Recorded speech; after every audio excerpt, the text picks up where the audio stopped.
요한계시록 8장입니다.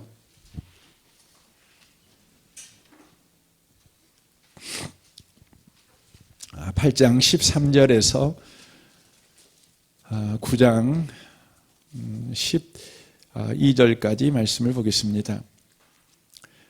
계시록 8장 13절에서 9장 12절까지입니다. 함께 말씀을 우리 읽도록 하겠습니다. 읽겠습니다. 내가 또 보고 들으니 공중에 날아가는 독수리가 큰 소리로 이르되 땅에 있는 자들에게 화가 있으리니 이는 새 천사들이 불어야 할 나팔 소리가 남아 있음이로다 하더라. 다섯째 천사가 나팔을 불매 내가 보니 하늘에서 땅에 떨어지는 별 하나가 있는데 그가 무저갱의 열쇠를 받았더라. 그가 무저갱을 여니 그 구멍에서 큰 화덕의 연기 같은 연기가 올라와 오매 해와 공기가 그 구멍의 연기로 말미암아 어두워지며 또 황충이 연기 가운데로서 땅 위에 나오매 그들이 땅에 있는 정갈의 권세와 같은 권세를 받았더라. 그들에게 이르되 땅의 풀이나 푸른 것이나 각종 수목을 해하지 말고 오직 이마에 하나님의 인침을 받지 아니한 자들에게만 해하라 하시더라. 그러나 그들을 죽이지는 못하게 하시고 5달 동안 괴롭게만 하게 하시는데 그 괴롭게 함은 정갈이 사람을 쏠 때의 괴롭게 함과 같더라. 그날에는 사람들이 죽기를 구하여도 죽지 아니하고 죽고 싶으나 죽음이 그들을 피하리로다. 황충들의 모양은 전쟁을 위하여 준비한 말들 같고 그 머리에 금 같은 관 비슷한 것을 썼으며 그 얼굴은 사람의 얼굴 같고 또 여자의 머리털 같은 머리털이 있고 그 이빨은 사자의 이빨 같으며 또 철 호심경 같은 호심경이 있고 그 날개들의 소리는 병거와 많은 말들이 전쟁터로 달려 들어가는 소리 같으며 또 정갈과 같은 꼬리와 쏘는 살이 있어 그 꼬리에는 5달 동안에 사람들을 해하는 권세가 있더라.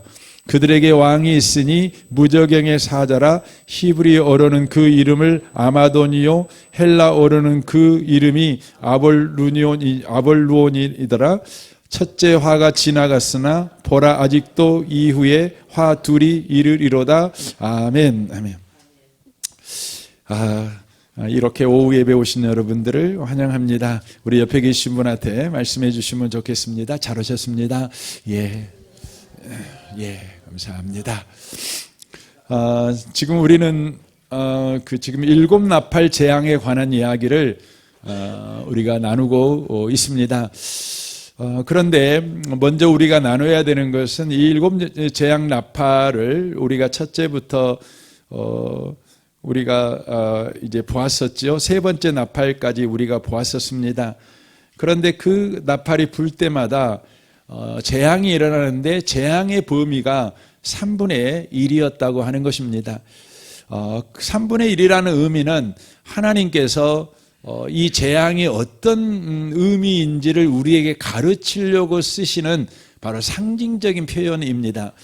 그러니까 재앙의 범위가 3분의 1이다. 그래서 3분의 2는 재앙을 안 받고 3분의 1은 재앙을 받는다. 이런 의미로 여러분이 문자적으로 해석할 일이 아니라 이 부분은 상징적으로 해석해야 된다는 것이죠.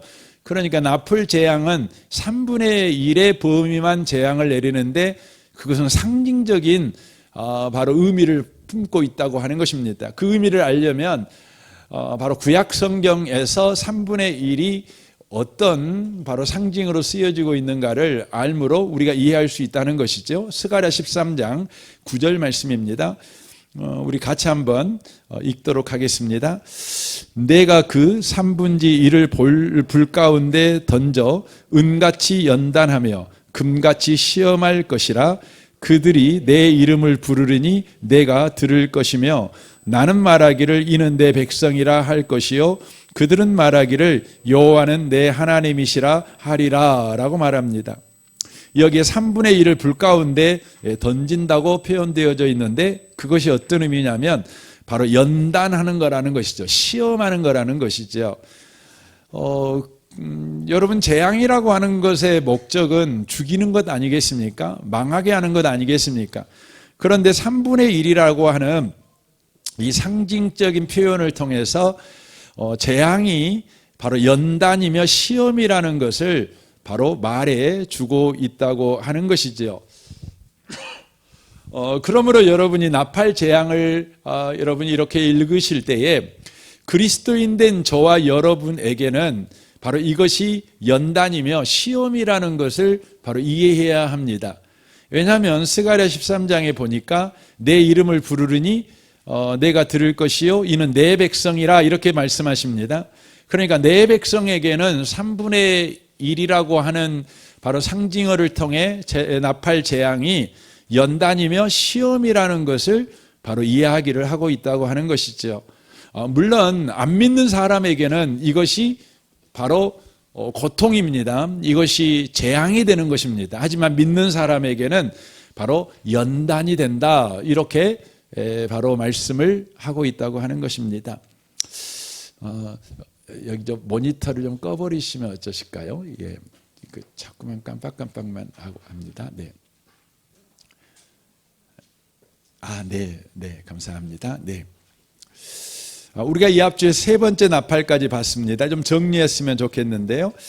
첫 번째 나팔 재앙은 그것은 이제 우리가 문자적으로 보면 자연계에 임한 재앙 이렇게 보입니다. 하지만 우리가 그것을 구약 성경이나 성경 전체적인 의미로 살펴보았을 때 첫 번째 재앙이라고 하는 것은 바로 경제적 가난을 이야기한다고 말씀을 드렸습니다. 두 번째 나팔은 해양 생태계의 파괴 이렇게 우리가 문자적으로 보면 그렇게 보입니다. 바다에 바로 생태계가 파괴되어지고 바다에 다니는 배들이 파괴되어지는 바다의 재앙이 일어나는 것을 우리가 보기 때문에 그렇습니다. 그러나 이것은 문자적으로 보면 그렇습니다. 하지만 상징적으로 보면 그것은 바로 갑작스러운 경제 재앙을 보여주고 있다고 하는 것이죠. 그러니까 인간의 바로 욕망에 불탄 사람들이 어떤 일을 하게 될 때 그 결과는 갑작스러운 바로 재난이 오게 된다고 하는 것이죠. 그러니까 지금 여러분과 제가 보고 있는 세상은 인간의 욕망을 극대화시키는 바로 방향으로 가고 있는 것을 우리가 보게 되어집니다. 자본주의라고 하는 시스템 자체가 그렇지요. 또 여러분 요즘 학교 교육이 사실 그렇습니다. 아이들한테 끊임없이 더 성공을 지금 이야기를 합니다. 그래서 그 욕망의 끝을 향해 달려가게 만든다는 것이죠. 그래서 요즘 뛰어나고 똑똑하고 잘난 사람들을 보면 대부분 욕망의 사람들인 것을 보게 되어집니다. 정치권도 마찬가지잖아요. 여러분 정치권을 봐보세요. 저는 요즘 막 TV 보다가 얼굴 보고 있으면 정말 그 욕망 덩어리 같이 정치인들의 얼굴이 막 보여가지고 너무너무 아프게 보여요. 저런 분들이 민족의 지도자가 되고 곧 있어 대통령 선거에 가고 대통령 되고 막 이럴 건데 어떤 권력의 욕망에 가득 찬 이런 모습들이 보여요.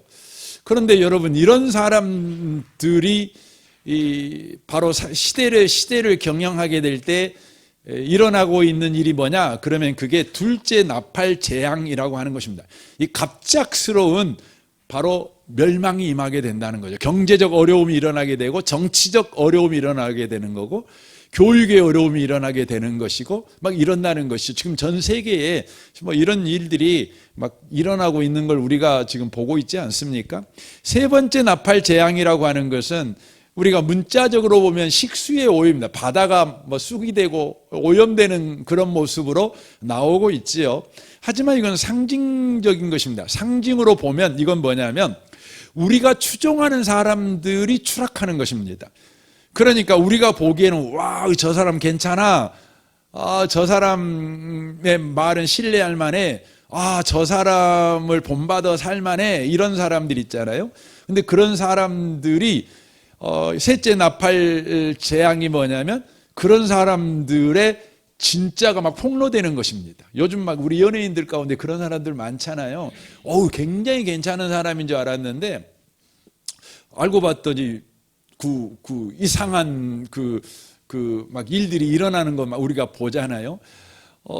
그러니까 셋째 나팔이라고 하는 게 바로 이런 것들을 보여줍니다. 그래서 그걸 따라가는 사람들도 추락하는 것이지요. 바로 그것을 보여주고 있는 것입니다. 오늘 넷째 나팔 재앙을 좀 보도록 하겠습니다. 넷째 나팔입니다. 8장 12절입니다. 넷째 천사가 나팔을 부니 해 3분의 1과 달 3분의 1과 별들의 3분의 1이 타격을 받아 그 3분의 1이 어두워지니 낮 3분의 1은 비춤이 없고 밤도 그러하니라 라고 말씀합니다. 이 넷째 재앙 나팔은 구약 요엘서를 인용하고 있는 재앙입니다. 요엘서 2장 1절을 보겠습니다.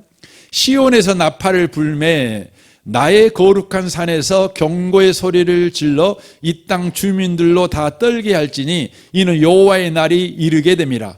이제 임박하였으니 곧 어둡고 캄캄한 날이요 짙은 구름이 덮인 날이라. 새벽빛이 산 꼭대기에 덮인 것과 같으니 이는 많고 강한 백성이 이르렀습니다. 이와 같은 것이 옛날에도 있었고 이후에도 없었고 이후에도 대대로 없으리로다 라고 말합니다. 요에서에 보면 또 우리 요한계시록을 보면 해와 달과 별이 어두워진다 이렇게 지금 이야기를 하고 있습니다. 해와 달과 별이 어두워진다, 이것은 우주에 지금 문제가 생겼다, 문자적으로 보면 그렇게 보이는 것이죠.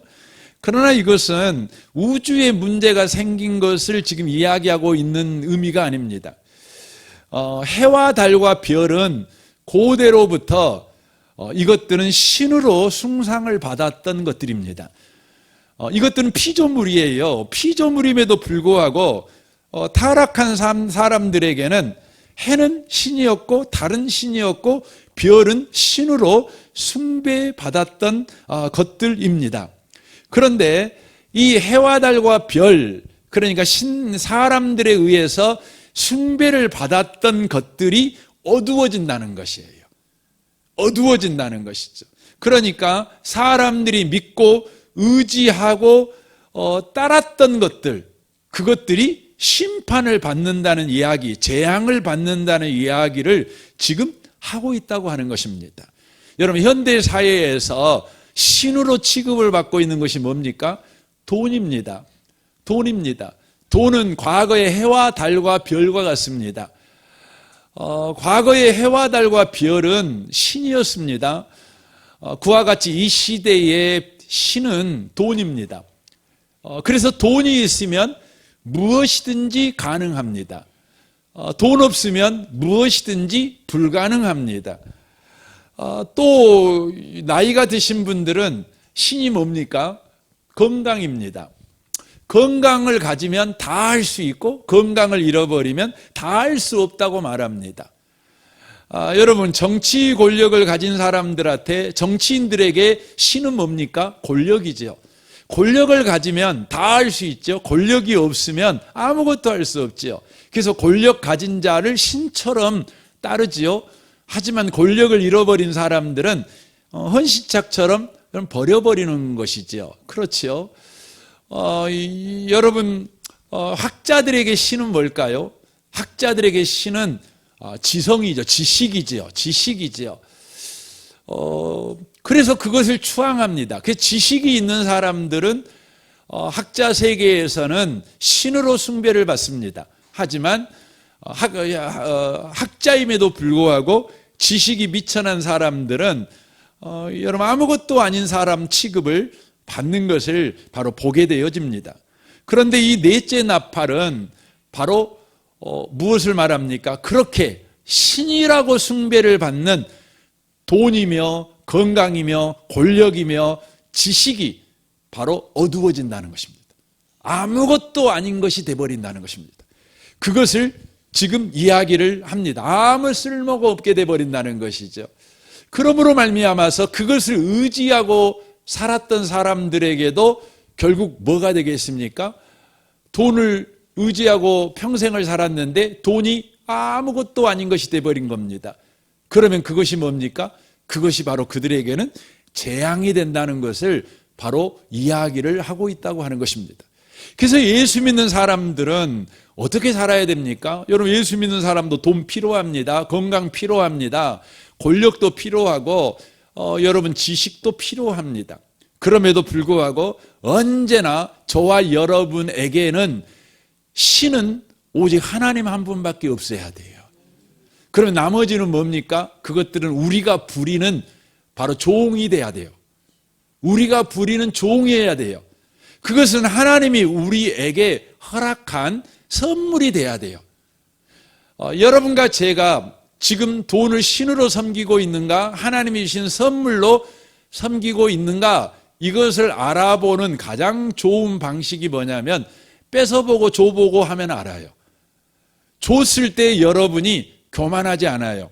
뺏었는데 여러분이 낙담하지 않아요. 그러면 여러분은 하나님만 섬기시는 분들이셔요. 건강도 마찬가지예요. 건강을 줘봤어요. 그랬더니 기고만장해요. 건강을 뺏어봤어요. 그랬더니 세상을 다 잃어버린 것처럼 낙심해요. 절망해요. 여러분, 그분은 하나님을 하나님으로 섬기는 분이 아니셨어요. 그래서 우리 하나님은 예수 믿는 자들에게 끊임없이 줬다 뺏었다를 계속 반복하시는 거예요. 시험하시는 거예요. 왜요? 오직 하나님만 신으로 섬기는 바로 삶을 살아가도록 훈련하시는 것이죠. 그래서 이스라엘 민족이 40년 광야 생활할 때 우리 하나님께서 어떻게 하셨습니까? 신명기 8장에 보니까 우리 하나님 광야에서요, 줘봤다가 뺏어봤다가 줘봤다가 뺏어봤다가 하셨어요. 그 이유가 뭐라고요? 사람이 떡으로만 사는 것이 아니고 하나님 입에서 나오는 말씀으로 사는 줄을 배우게 하기 위해서요. 여기서 사람이 떡으로만 산다는 말이 무슨 의미입니까? 여러분, 사람은 먹어야 살아요. 먹어야 산다는 말은 어떤 의미냐면 사람은 밖에서 뭔가 공급되어야만 사는 존재예요.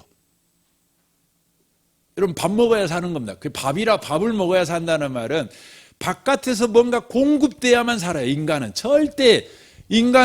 스스로 안에 내 생명을 유지하는 발전소를 갖고 있지 않아요. 반드시 밖에서 들어와야 돼요. 그런데 내가 원하는 것을 내가 소유했을 때에 바로 내가 존재하는 것이 아니라 바로 하나님이 나에게 주신 것을 내가 소유하게 될 때 인간은 존재하게 된다는 것을 이 광야에서 하나님으로 배우게 만드신 거예요. 하나님이. 여러분과 저는 밥 필요합니다. 그래서 주님께서도 일용할 양식을 구하라고 하셨습니다. 오늘 먹을 양식을 바로 구하라고 말씀을 하신 것이죠.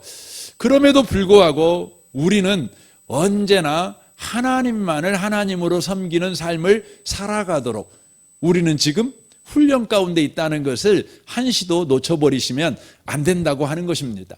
그래서 여러분이 혹시 잘 나가던 사업이 갑자기 요즘 안 됩니까? 그러면 여러분이요, 아이고, 내가 뭐 잘못한 거 있는가? 내가 요즘 뭔가 죄지었을까? 이런 여러분 후회나 회개를 하려고 하지 말고 여러분이 해야 될 일은 뭐냐면 내가 지금 하나님과 바른 관계를 가지고 있는가? 하나님에 대하여 바른 믿음의 태도를 갖고 있는가? 이 부분을 점검하는 게 더 중요합니다. 혹시 여러분 어렵게 살았는데 갑자기 여러분이 돈이 막 생겼어요? 그럼 여러분 어떻게 해야 돼요? 여러분 스스로를 돌아보셔야 돼요. 나는 하나님만 하나님으로 섬기고 있는 사람인가?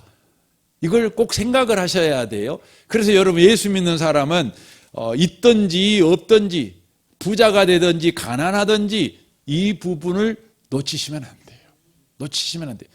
저도 이제 목회를 이렇게 하다 보니까 저는 많은 성도들을 이렇게 만나죠. 참 어렵게 살던 성도들을 많이 만납니다. 그런데 그런 분들이 어느 날 하나님의 은혜로 부요하게 돼요. 얼마나 감사한 일입니까? 그래서 너무너무 좋고 감사해요. 그런데 그 부요함 때문에 심각한 문제가 생겨요. 가난할 때에 그 순전한 믿음을 가졌을 때가 훨씬 좋았겠다라고 생각하는 마음이 많이 생겨요. 저분 부자가 안 됐어야만 했는데. 왜냐하면 부자가 되니까 진짜 본색이 나와요. 여러분 부자가 되잖아요. 그러면 하나님을 신으로 안 섬긴 사람은 진짜 돈을 좋아합니다. 가난할 때는요, 그 자기의 본색을 감춰요. 근데 부자가 되잖아요. 예수 믿고 하나님의 은혜로 부자가 되잖아요. 그러면 부자가 된 사람들이 하나님을 놓쳐버리면 진짜 돈을 좋아해요. 그래서요, 그런 분들은 10원짜리 한 장도 예민해져요. 본인이 10원짜리 한 장 없을 때는 10원짜리가 예민하지 않았어요. 근데 본인 수중에 지금 10억이 있어요. 근데 그때부터 한 장 10원에도 예민해져요. 참 희한하더라고요, 제가 보니까. 그래서 여러분, 예수 믿는 사람은 언제나 그 부분을 놓치시면 안 돼요. 그래서 여러분, 나팔 재앙이 여러분과 저의 삶에 항상 있어요. 항상 있어요. 돈을 의지하는가, 권력을 의지하는가. 안 믿는 사람은 돈 의지에다가 망하면 이제 끝장입니다. 악인은 넘어지되 완전히 넘어지는 겁니다. 하지만 의인은 어떻게 돼요? 나팔 재앙에 돈이 없어요. 그러면 주님 붙잡아요. 여러분, 여러분의 손에는 언제나 주님만 있으시기를 바랍니다. 돈 있다가 없을 수 있지만 주님은 항상 있으셔야 돼요. 여러분 마음에 뭐 다른 거 있다가 없을 수도 있어요. 그런데 주님은 항상 있으셔야 한다는 겁니다. 13절입니다. 8장 13절입니다. 내가 또 보고 들으니 공중에 날아가는 독수리가 큰 소리로 이르되 땅에 거하는 자들에게 화가 있으리로다. 이 외에도 새 천사가 불 나팔 소리를 인함이라 하더라라고 되어 있습니다. 불 나팔 소리. 그러니까 이제 지금 네 번째까지 나팔 있었잖아요. 그리고 한 번 쉽니다. 쉬는데 이 나팔 재앙의 뭔가를 다시 한번 우리에게 경각을 주는 것입니다. 그러니까 첫째, 둘째, 세 번째, 네 번째 나팔을 통해서 3분의 1을 이야기를 하심을 통해서 바로 이 나팔 재앙이라고 하는 것은 믿는 자에게는 연단이요, 안 믿는 자들에게는 재앙이다, 이걸 가르쳐 주죠.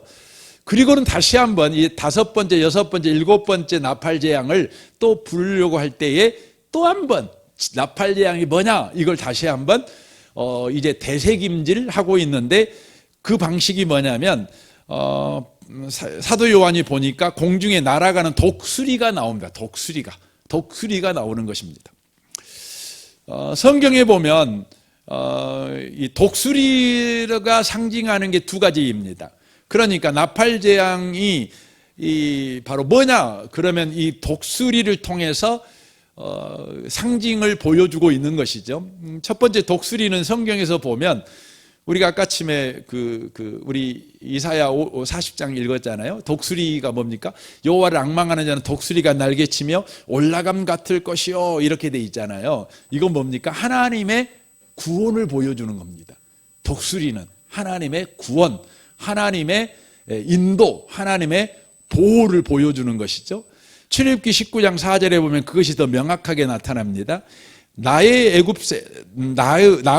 사람에게 어떻게 행하였음과 내가 어떻게 독수리 날개로 너희를 업어 내게로 인도하였음을 너희가 보았느니라 라고 돼 있어요. 여기 독수리가 뭘 보이냐면 주님이 이스라엘 민족을 애굽에서 구원해 낸 거, 하나님의 구원, 하나님의 인도하심, 이걸 표현할 때 독수리 날개로 업었다, 이렇게 표현하고 있는 것이죠. 신명기 32장 10절에 보면 여호와께서 그를 황무지에서 짐승의 부르짖은 광야에서 만나시고 호위하시며 보호하시며 자기 눈동자같이 지키셨도다. 마치 독수리가 그 보금자리를 어지럽게 하며 그 날개 위에 너풀거리며 그 날개를 펴서 새끼를 받으며 그 날개 위에 그것을 업은 것 같이 여호와께서 홀로 그들을 인도하셨고 함께한 다른 신이 없었도다, 이렇게 되어 있습니다.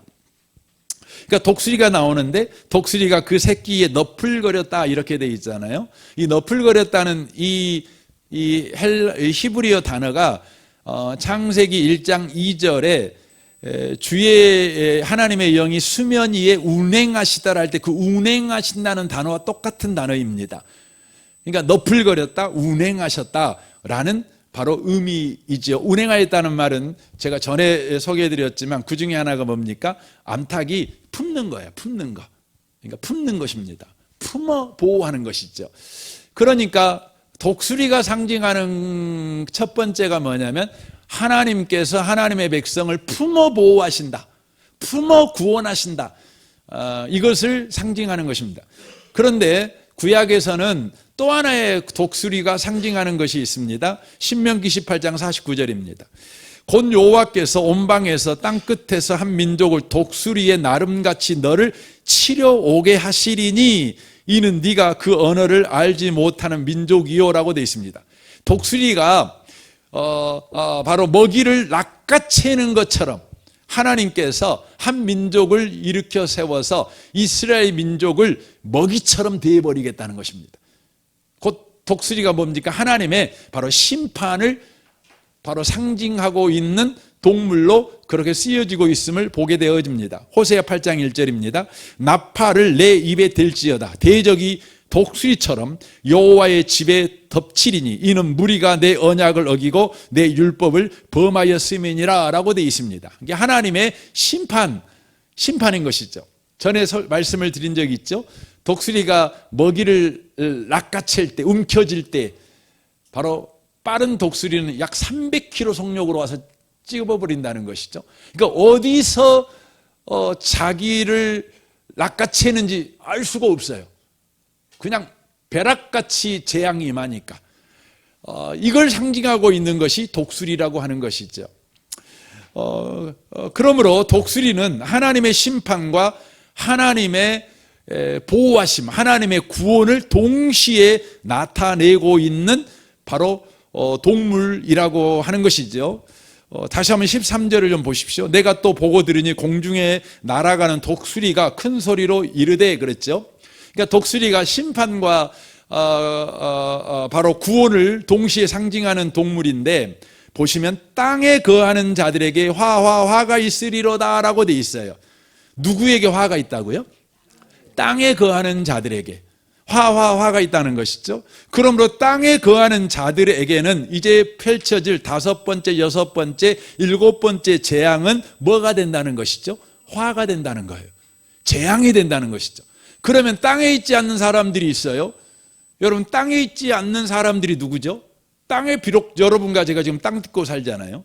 그런데 저와 여러분은 땅을 딛고 살고 있지만 땅에 거하는 자들은 아니에요. 여러분과 저는 어디 거해요? 어디 거합니까? 어디 사십니까? 본촌동에 사십니까? 예. 여러분과 저는 어디 사냐? 여러분 한번 성경을 한번 보시겠습니다. 에베소서 한번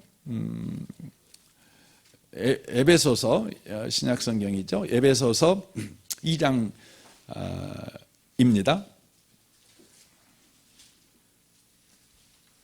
2장 6절입니다.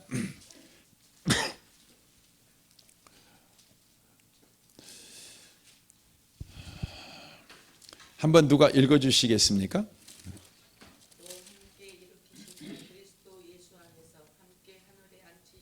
예, 하늘에 앉히셨어요. 이것은 지금 우리가 죽은 이후에 하늘에 앉은 사건을 이야기하고 있는 것이 아니라 예수를 우리가 믿지 않는 죄와 허물로 죽었을 때 하나님의 은혜가 우리 가운데 개입되어서 하신 일을 기록하고 있는 거예요. 그러니까 저와 여러분은 비록 땅을 딛고 살고 있지만 땅에 거하고 있는 사람은 아니고 하늘에 거하고 있는 사람들이에요.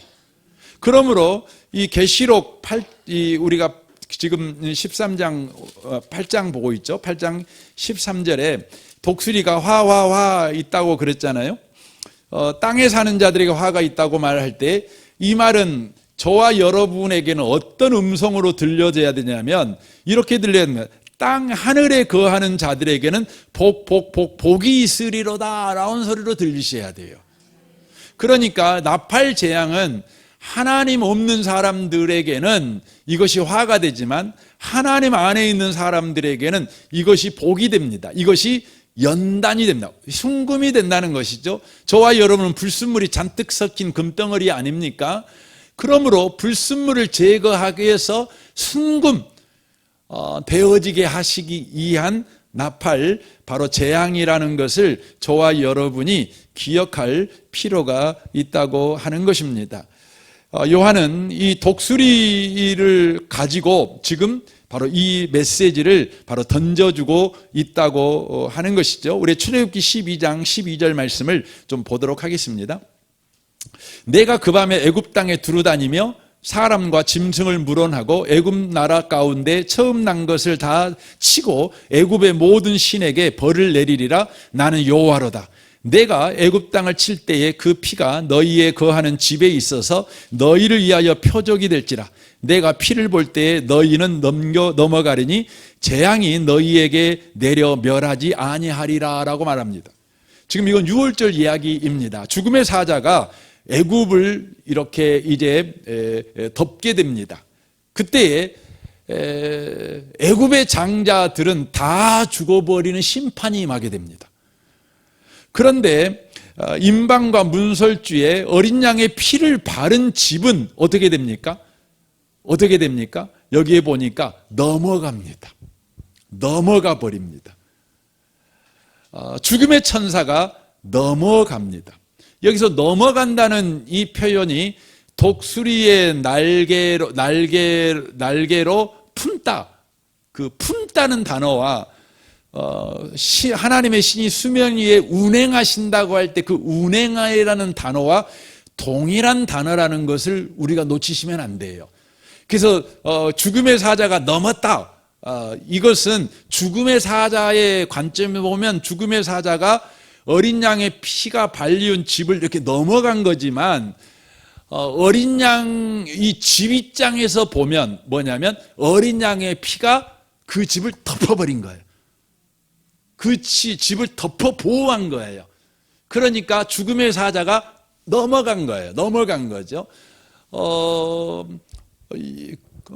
이것을 저와 여러분들이 바로 아는 것이 아주 중요하다고 하는 것입니다. 그래서 여러분 이제부터 펼쳐질 나팔도 마찬가지예요.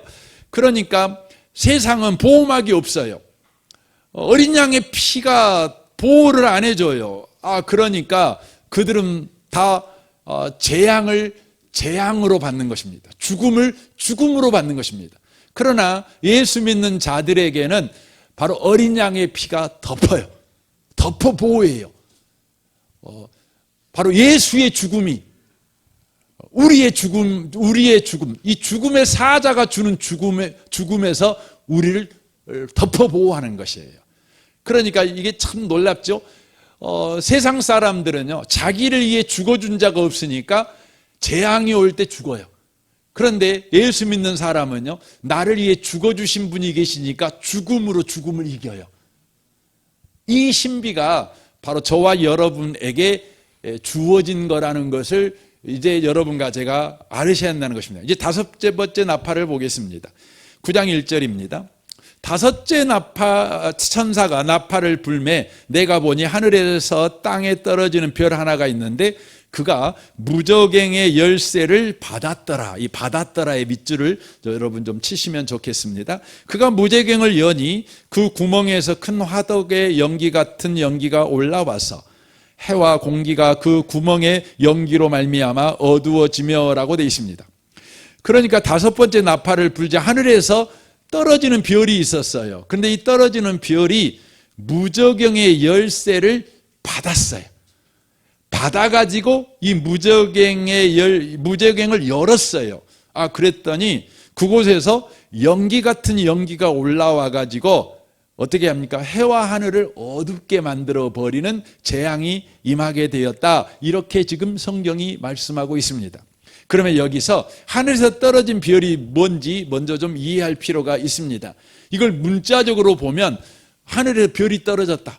이렇게 문자적으로 봐요. 그래서 예수님의 재림하는 날에 이제 막 하늘에서 막 우주적인 별 떨어지는 일이 벌어진다. 그래서 그냥 이것을 볼 때 어떤 문자적으로 성경을 해석하는 자들은 바로 지금 우주에는 많은 그 별들이 지금 이렇게 다니고 있잖아요. 이 별들이 그냥 이 지구에 와서 그냥 빵 때려가지고 종말이 올 것이다. 이런 식으로 성경을 해석하는 경향이 있어요. 여러분 요한계시록은 반드시 문자적으로 보시면 안 돼요. 여러분 반드시 상징으로 보셔야 돼요. 근데 그 상징을 해석할 때는 반드시 요한계시록 본문에서 해석해 주는 본문을 쫓아 해석을 해야 되고, 또한 구약 성경을 가지고 그걸 해석해야 돼요. 왜냐하면 요한계시록에 나와 있는 바로 성경은 대부분 구약 성경을 인용하고 있으니까 이걸 여러분과 제가 놓치시면 안 된다는 걸 꼭 기억하셨으면 좋겠어요. 그래서 여러분 오늘날의 그 이해를 가지고 요한계시록을 문자로 이렇게 봐버렸을 때에는 이것은 바로 이 요한계시록을 크게 오해하게 만드는 것입니다. 그래서 여러분과 제가 그냥 그런 말장난하는 사람들의 말에 그냥 끌려가고 공포에 떠는 신앙생활을 여러분과 제가 할 수밖에 없어요. 여러분 저는 별 보러 가는 걸 되게 좋아하거든요. 항상 소망에 별 보러 가야지, 이런 생각을 늘 갖고 있는 사람이에요. 별 보는 걸 좋아해요. 근데 내가 요한계시록 오늘 본문을 보고 있으면 별 보러 가겠어요? 별이 떨어져 갖고 큰일 나는데, 내가 보고 있다가 갑자기 하늘에 이런 문자적으로 봐갖고 이렇게 떨어지면 내가 별을 보면서 하나님을 찬양하겠어요? 저 별이 언제 떨어질까? 공포에 떨겠잖아요. 여러분, 신앙은요 기뻐요. 신앙은요 담대한 거예요. 신앙은요 여러분과 저에게 시를 짓게 만들고 경배하게 만들며 찬양하게 만드는 거예요. 근데 여러분을 하여금 성경을 읽다가 공포에 떨게 만들어요. 여러분이 안 믿는 사람이라면 공포에 떠십시오. 하지만 여러분 믿는 사람인데 공포에 떨어요. 그건 여러분 성경 잘못 본 것입니다. 그러면 여러분 하늘에서 떨어진 별이 뭡니까? 요한계시록 20장을 보면 본문과 내용과 아주 흡사한 부분이 나옵니다. 20장 1절을 보겠습니다. 내가 봄에 천사가 무저갱의 열쇠와, 무저갱 열쇠가 나오잖아요. 우리 9장에도 무저갱 열쇠가 나오는데, 큰 쇠사슬을 그의 손에 가지고, 그의 손에 가졌어요. 9장에서는 무저갱의 열쇠를 어쨌죠? 받았어요. 근데 20장에 나온 천사는 뭐였어요? 가지고 있었어요. 가지고 있었던 거죠. 그러니까 9장에 보면 떨어지는 별은요, 원래 무저갱의 소유권자가 아니에요. 무저갱 열쇠의 소유권자가 아니에요. 그런데 무저갱의 열쇠를 잠시 받은 거예요. 그걸 사용할 수 있는 사용권을 받은 거죠. 누군가가 열쇠를 준 것이죠. 그런데 20장에 나와 있는 천사가 무저갱의 열쇠를 가졌는데, 그 무저갱의 열쇠를 가지신 분이 누구시겠어요? 예수님이시죠. 예수님. 그러니까 예수님은 무저갱의 열쇠를 가진 자고, 9장에 나와 있는 하늘에서 떨어지는 별은 무저갱의 열쇠를 받은 자라는 것을 여러분과 제가 먼저 이해하셔야 돼요. 그렇다면 무저갱의 열쇠를 받은 자, 이 받은 자가 대체 누구냐? 그러면 별이 땅에 떨어진다는 표현이 있잖아요. 떨어진다는 표현이 나오는데, 신약 성경에서는 일관되게 떨어진다는 표현은 누구에게만 쓰냐면 사탄에게만 써요. 누가복음 10장 18절입니다. 예수께서 이르시되 사탄이 하늘로서 번개같이 떨어지는 것을 내가 보았노라, 이렇게 돼 있어요. 여기 보면 하늘로서 번개같이 떨어졌다 이렇게 돼 있잖아요. 그런데 원문 성경을 직역하면 이렇게 직역할 수 있어요. 하늘에서 별 같은 사탄이 떨어지는 것을 내가 보았노라, 이렇게 직역이 돼요. 그러니까 번개가 직역하면 뭘로 번역되는 단어냐면 별입니다. 별. 그러니까 하늘에서 별 같은, 누가요? 사탄이. 그러니까 하늘에서는 별 같았어요. 그래서 여러분 이사야에서 말씀해 보면 사탄, 누시퍼, 이 자는 뭐였죠? 계명성이었죠. 하늘에서 별이었어요. 별같이 인정을 받은 자였어요. 근데 이 자가 어떻게 돼요? 떨어지는 거예요. 떨어졌죠. 바로 사탄이죠. 누시퍼라고 말하고 있는 것이죠. 근데 이 사탄이 뭘 가졌다고요? 무저갱의 열쇠를 받았어요. 누구에게요? 예수에게서, 하나님에게서. 온 소유자이신 하나님으로부터 무적의 열쇠의 사용권을 바로 받았다고 지금 이 성경이 바로 표현을 하고 있다고 하는 것입니다. 이것을 통해서 저와 여러분이 아셔야 되는 건 뭐냐면 이 인류 역사, 이 우주의 역사는 선과 악의 대결 역사가 아니라는 것을 보여주는 거예요. 그러니까 여러분, 사탄은 악한 자잖아요. 그렇죠? 하나님은 선하신 분이시잖아요.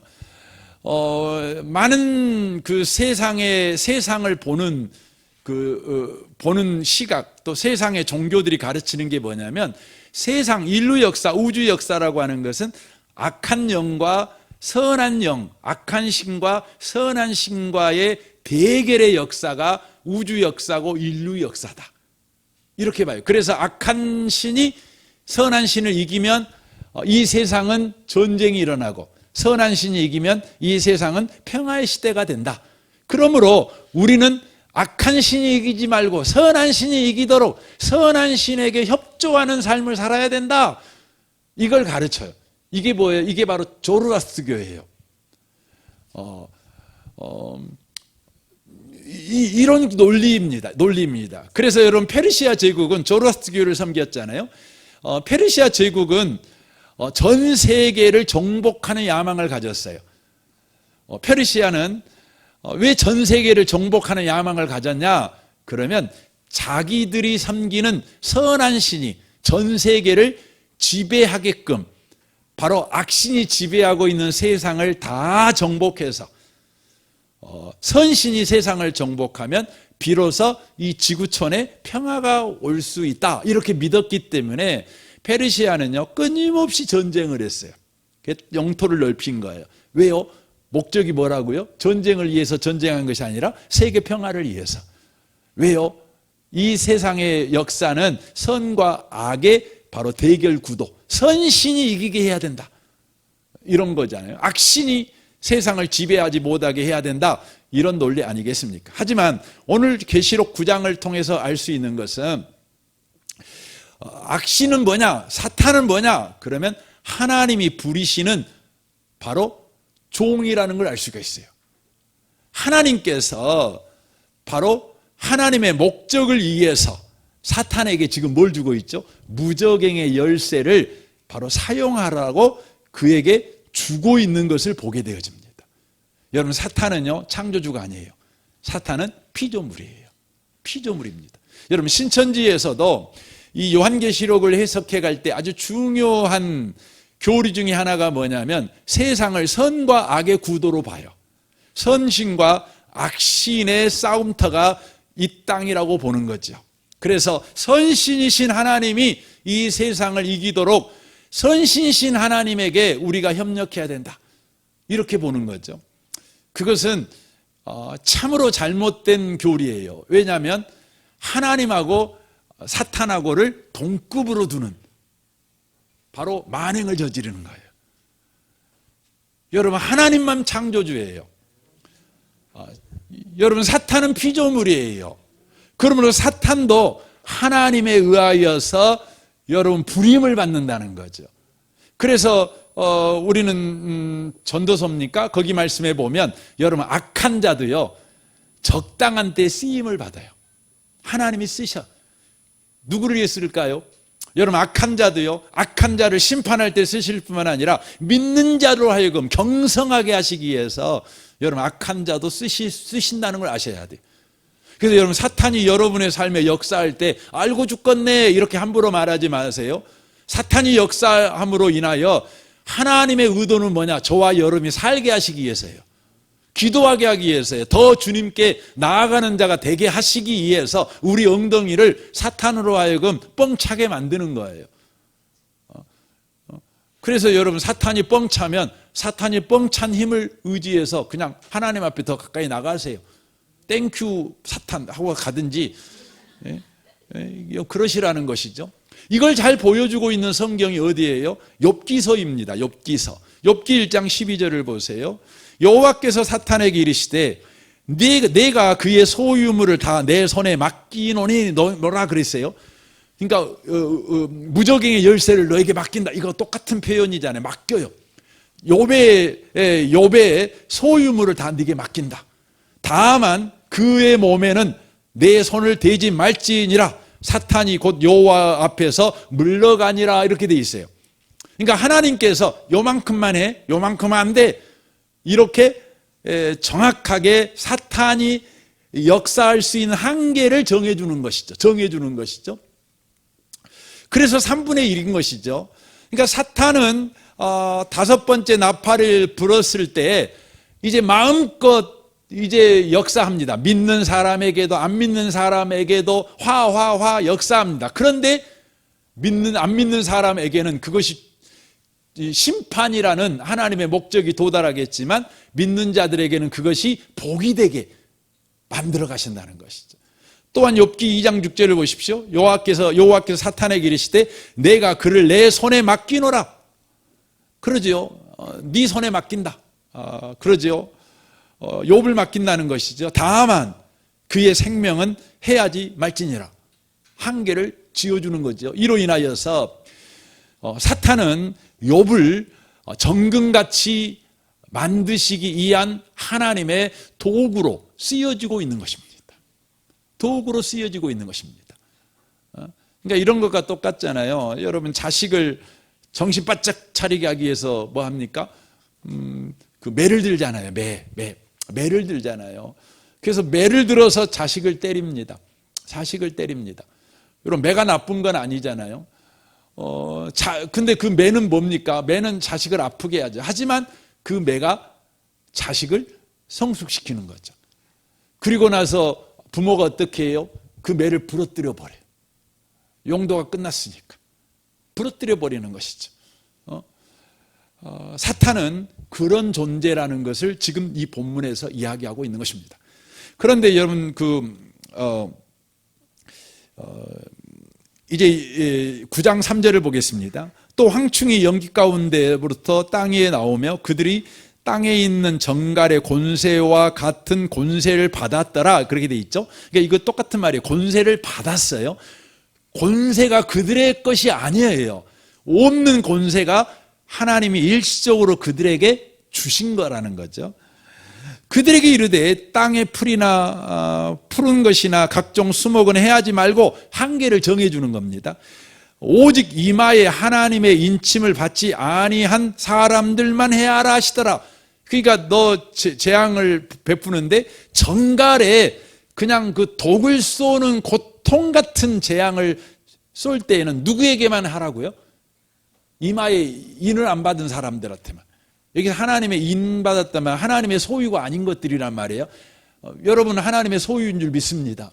여러분 하나님의 소유인지 여러분 어떻게 여러분이 보증할 수 있어요? 어떻게 하냐면 요한복음 1장에 그렇게 돼 있죠. 영접하는 자, 곧 그 이름을 믿는 자들에게는 하나님의 자녀가 되는 권세를 주셨어요. 여러분 예수 믿지요? 그러면 여러분 하나님의 자녀입니다. 인쳤다는 것이죠. 그래서 여러분과 저에게 현실적으로 나타나는 증거가 있어요. 생명이 있는 아들이 있는 자는 생명이 있죠. 생명이 있는 자들에게 나타난 담대한 현상이 나타나요. 그게 뭐냐면 우리가 하나님께 구할 수 있다는 거예요. 그러니까 여러분과 제가 예수를 믿었더니 내가 하나님의 자녀가 되는 신분을 소유했죠. 하나님의 신분이 소유했다는 것의 현실적인 증거가 뭐냐? 그러면 저와 여러분은 어떤 어려움을 만나면 담대하게 하나님께 기도해요. 하나님께. 나무한테 기도 안 해요. 여러분 도요한테 기도 안 해요. 하나님 앞에 기도해요. 적어도 여러분. 그러면 여러분은 하나님의 자녀로 인침을 받은 자라고 하는 것이죠. 그래서 여러분 5째 나팔이 불 때 정갈의 바로 고통이 여러분에게 임한다는 거예요? 안 임한다는 거죠? 안 임한다는 거예요. 그러니까 걱정하지 마시라는 거예요. 이걸 이야기를 하는 것이죠. 계속해서 불어보십시오.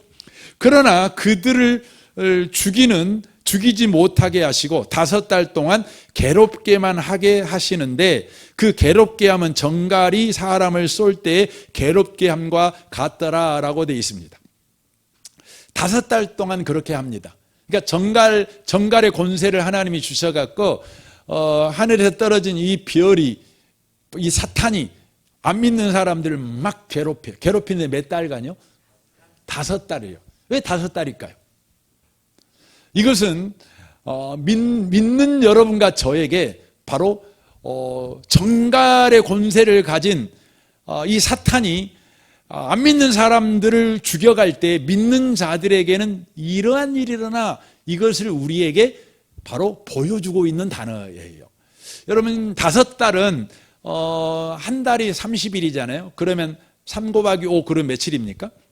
150일이잖아요. 150. 여러분 구약 성경을 제대로 읽으신 분, 그러니까 주일학교로 야간 안 나오고 주간 나오신 분들은 그 창세기에 보면 150일이라는 숫자를 아실 거예요. 뭡니까? 노아의 홍수날이에요. 비가 온 날이에요. 비가 온 날이에요. 비가 온 날이. 그러니까 여러분 하늘에서 비가 내려와요. 비가 내려요. 그것은 방주에 타지 않는 사람에게는 그게 뭡니까? 정갈의 권세예요. 그것은 다 죽는 거예요. 다 죽는 거예요. 다 죽어요. 다 죽어요. 그런데 그 5달 동안에 방주 안에 들어가 있는 사람들은 어떻게 돼요? 다 살죠. 다 살죠. 다 살죠. 어떻게 삽니까? 방주는 예수 그리스도를 예표하는 것입니다. 예수 그리스도. 바로 예수 그리스도가 정갈의 모든 권세를 다 맡는 거예요. 그 비를 다 맡는 거예요. 누구를 품고요? 노아의 8 식구를 딱 품고 저와 여러분을 품고 바로 창세기 노아 홍수 때는 홍수를 맞는 걸 장면을 표현하고 있지만 신약 성경에서는 뭘 표현하고 있죠? 십자가에서 바로 죄진 자에게, 죄 있는 자에게 하나님의 심판이 임하지요. 정갈의 권세가 임하지요. 다 죽지요. 괴롭지요. 채찍에 맞지요. 그런데 예수께서요, 저와 여러분을 품고 그분은 온몸이 갈기갈기 찢겨지도록 다 맞지만 우리는 그 해가 임하지 못하도록 탁 품고 있는 거예요. 품고 있는 거예요. 그게 뭐예요? 5달이라는 의미예요. 5달이라는 의미입니다. 저는 이곳에 계신 여러분들이 이 5 나팔 재앙의 이야기를 읽으시면서 다시 한번 여러분의 인생이 얼마나 복된 인생이고 얼마나 소망 넘치는 인생인가를 다시 한번 여러분 확인하는 복 있는 시간이 되었으면 좋겠습니다. 이렇습니다. 2절을 다시 한번 보겠습니다. 그가 무저갱을 여니 그 구멍에서 큰 화덕의 연기 같은 연기가 올라오매 해와 공기가 그 구멍의 연기로 말미암아 어두워지며 라고 돼 있죠. 그러니까 무저갱을 딱 여니까 거기서 뭐가 나오면 연기가 나오죠. 연기. 여러분 성경에서 연기는 항상 뭘 상징하냐면 하나님의 임재를 상징해요. 임재. 그런데 여러분 마귀가 무저갱을 딱 열었더니 이 연기가 탁 나와요. 그럼 하나님의 임재했다는 말입니까? 아니에요. 여러분 자세히 보시면 연기 같은 연기예요. 그러니까 연기를 흉내낸 연기, 하나님의 임재, 하나님의 권능을 흉내낸 바로 사탄의 역사가 나타나는 것이죠. 이로 인하여서 어떻게 됩니까? 다 사방이 어두워지는 것이죠. 여러분 하나님의 임재는요 무엇입니까? 여러분 흑암과 혼돈과 공허 속에 하나님의 임재가 나타났어요. 그 장면이 어디입니까? 창세기 1장이잖아요. 흑암, 혼돈, 공허 속에 하나님의 임재, 영광의 하나님 임재하시니까 어떻게 돼요? 빛이 창조돼요. 그렇죠? 질서가 창조되는 것이에요. 그런데 마귀가 무저갱의 열쇠를 여니까 하나님의 영광을 흉내내니까 연기 같은 연기 흉내내니까 세상이 어두워지는 거예요. 무질서가 더 무질서해져요. 어두운 세상이 더 어두워지는 것이죠. 이런 일이 바로 일어나고 있다는 것을 보여주는 것입니다. 이러한 일이 어떻게 됩니까? 그래서 여러분 마지막 세상이 되면 영적인 빈익빈이 일어납니다. 여러분 지금 현실 세계에도 빈익빈이 일어나잖아요. 잘 산 사람들은 그냥 너무 잘 살게 되고 못 산 사람은 너무너무 못 살게 되는데 영적 세계에도요 빈익빈 부익부가 일어나요. 여러분 그걸 놓치시면 안 돼요. 저는 우리 교회가 가난해지고 더 가난해지는 교회가 되지 않기를 원합니다. 부요하고 더 부요한 영적 부요를 가진 교회가 되기를 원합니다. 여러분 여러분의 인생에 문제가 일어날 때마다 더 영적으로 가난해진 사람 되지 마세요. 더 부요한 사람이 되세요. 마귀가 지금 이 시대에는요 하나님의 영광을 흉내내 가지고 어두운 세상에 더 어둡게 역사해요. 망할 세상에 더 망하게 역사해요. 하지만 하나님은 그렇지 않죠. 이건 언제나 복선적입니다. 세상이 어두면 어둘수록 빛은 더 밝아지는 거예요. 하나님의 역사는 더 강해지는 거예요. 믿는 자 가운데 하나님은 더 강하게 역사하는 것입니다. 그러므로 저는 이곳에 계신 여러분들이 이렇게 5번째 나팔 재앙, 이것을 제가 말씀드릴 때 첫 번째, 두 번째, 세 번째, 5번째 나팔 순서로 일어나는 나팔 재앙이다 이렇게 말하지 않고 우리 인생에 끊임없이 일어나는 재앙 중에 하나라는 거예요. 이런 일이 일어날 때 여러분과 제가 더욱더욱 충만해지시는 분들이 꼭 되셨으면 좋겠습니다. 이것을 지금 보여주는 것입니다. 시간이 너무 많이 빨리 가가지고 오늘 이만큼만 하랍니다.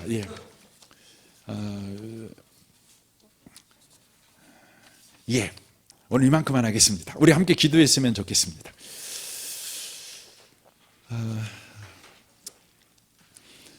이렇게 7 나팔 재앙을 통해서 주님은 저와 여러분의 삶에 끝없이 재앙같이 보이는 일들이 일어날 거라고 말합니다. 어려운 일이 일어날 거라고 말합니다. 우리가 믿었던 것들이 망하고 우리가 의지했던 것들이 부서져 버리고 우리가 연호했던 것들이 사라져 버리고 그런 일들이 일어난다는 것입니다. 그러나 이 모든 일들은 3분의 1입니다. 안 믿는 자들에게는 재앙이지만 믿는 자들에게는 연단이라는 것입니다. 믿는 자들에게는 하나님의 독수리의 구원이라는 것입니다. 믿지 않는 자들에게는 독수리의 심판이라는 것입니다.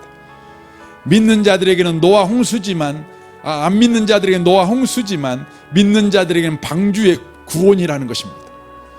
믿지 않는 자들에게는 바로 지옥이지만 믿는 자들에게는 십자가의 예수의 구원이라는 것입니다. 주님, 이 마지막 세대를 살아가는 우리가 더욱더욱 경건해지기를 원합니다. 문제를 만나면 만날수록 더 우리가 순금처럼 변화되는 자가 되게 하여 주옵소서. 더 세상 닮아가는 자가 되지 않게 하여 주옵소서. 더 마귀 닮아가는 자 되지 않게 하여 주옵소서. 문제야 와라, 태풍아 와라, 파도야 와라. 나는 더 주님을 앙망할 것이다. 나는 더 주님을 닮은 사람이 될 것이다. 저와 여러분에게 이 기도가 필요합니다. 주여, 우리가 그런 은혜를 구합니다. 우리 같이 한번 통성으로 주여 한번 부르짖고 한번 기도하기를 원합니다. 기도하겠습니다. 주여, 오 하나님 아버지, 감사합니다. 우리가 마지막 세대를 살고 있습니다. 이 마지막 세대를 살아갈 때 주님, 우리가 어떠한 보호 아래 있으며 어떠한 은혜 아래 있으며 어떠한 복 가운데 있는지를 알고 우리의 눈에 보이는 여러 가지 문제 속에서 우리가 마음을 빼앗겨버리고 마음을 잃어버리고 낙심하며 낭망하며 좌절하며 주님, 그렇게 살아가지 않는 자 되게 하여 주옵소서. 오 하나님 아버지, 하나님 아버지, 아버지 하나님, 은혜를 구합니다. 은혜를 구합니다. 우리 주 예수 그리스도. 오 주님, 주님, 주님, 주님, 수없이 많은 재앙, 동쪽에서 불고 서쪽에서 불고 남쪽에서 불고 수없이 많은 바람이 불어옵니다. 그러나 이 모든 바람에 나는 겨인 사람들에게는 재앙이 될 것입니다.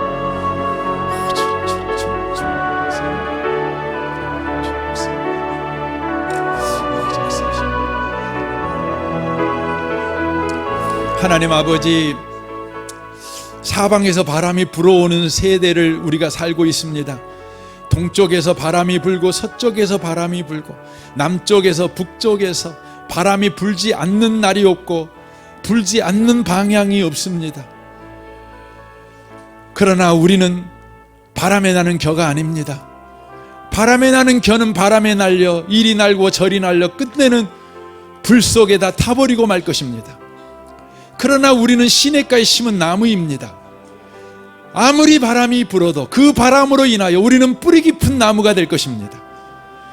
바람이 불면 불수록 우리는 열매를 많이 맺는 열매를 많이 맺는 나무가 될 것입니다.